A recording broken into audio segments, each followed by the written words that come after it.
If every screen time turns into an argument, if your teen automatically says no, if screen time battles feel nonstop, this episode is for you.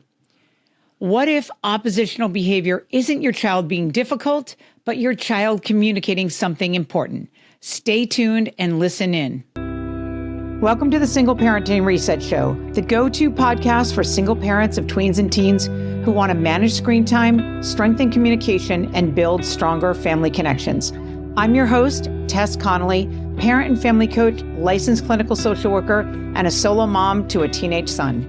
If you're a single parent of a tween or teen and it feels like everything turns into a power struggle, if your child pushes back automatically, argues about screen time limits, shuts down the moment you set any kind of boundary, this episode is for you.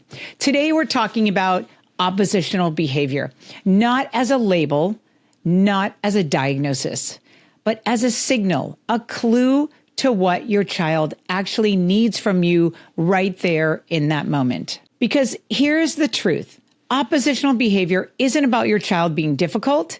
It's about stress, connection, and how power struggles get wired into everyday interactions, especially in single parent homes where the pressure is real. By the end of this episode, you'll know what oppositional behavior really is, why it shows up so often, especially around screen time, limits, and transitions, to why pushing harder usually makes things worse, even when you're exhausted and just need cooperation. And 3, what you can do instead. Simple shifts in communication that reduce conflict and help your child feel safer, calmer, and more open to listening. You're not doing this wrong. Your child isn't broken. And this is absolutely something that you can change. Let's get into it. So what is oppositional behavior? Oppositional behavior looks like constant pushback. Automatic no, arguing about everything, shutting down, eye-rolling, refusing. Opposition doesn't live inside your child. It shows up in relationships. This is a really important note, especially for single parents, because with being a single parent in your household, there's more pressure. And with more rules, there's more pushback, and then there's more exhaustion and less patience. So here's a real life example for all of the single parents out there. Asking your teen to get off their phone. We know that usually comes with some kind of opposition. They snap back, they ignore you, you raise your voice, they dig in harder, you both walk away frustrated. Name what's happening. It's not about the phone.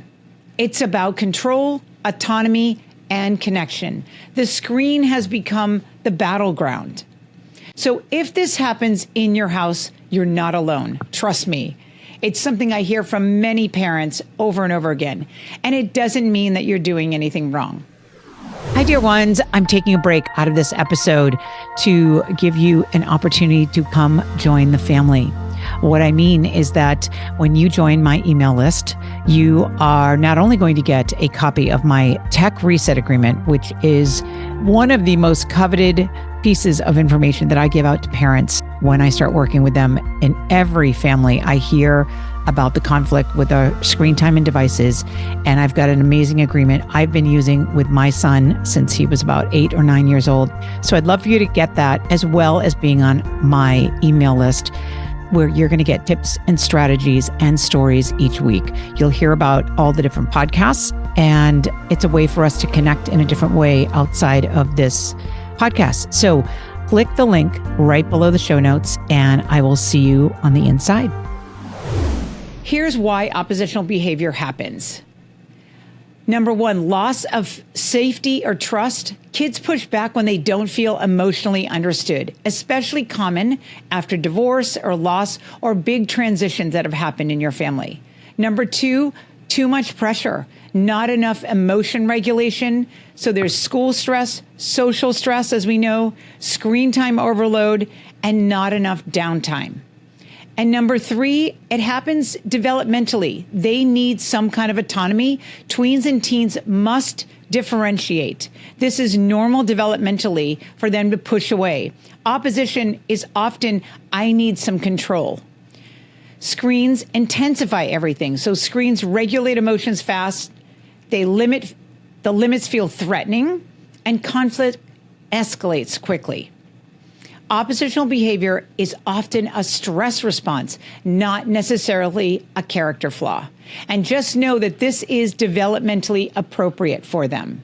So what not to do during these times when they get oppositional? Don't use labels like you're just being defiant, you're being oppositional. Don't match their intensity. Don't turn every moment into a power struggle. Don't try to win. When you go into control mode, opposition usually gets stronger, not better. So here's what you can do instead. Number 1, separate the behavior from the emotion. I won't allow this behavior, and I see that you're really upset. So you're validating what you can see, but you're letting them know that the behavior of whatever they're doing at that moment is not okay. Number 2, lead with connection before correction. I've talked about this in many podcasts, especially around screen time. Check in first with where they're at and then set the limit.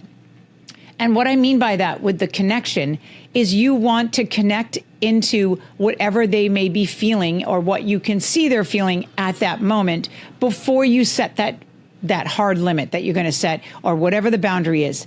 So again, connection before correction. Number 3, reduce the number of battles. Ask your tween or teen, is this worth a power struggle right now? You can also just say this to yourself. Think about the moment, what's going on and what's happening. Save your authority for things that are really important, like, of course, safety, number 1, respect and your relationship, and things in the area of health, like their sleep, screens, and school, all things that you need to deal with.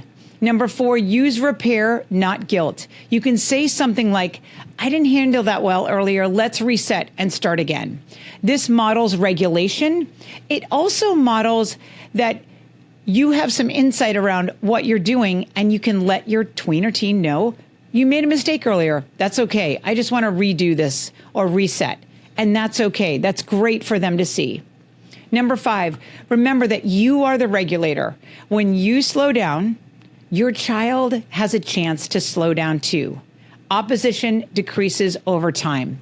So this may take a little time to do, and I know it puts a lot on us parents, but that is part of our job, is that we are the regulators. And the younger your child is, meaning if you've got an early tween, like a 9, 10, 11-year-old, you're going to need to do more of that than, say, with a 16 or 17-year-old who is a bit more mature and is able, typically at that age, they're able to manage their emotions a little bit better than like a 10 or 11-year-old.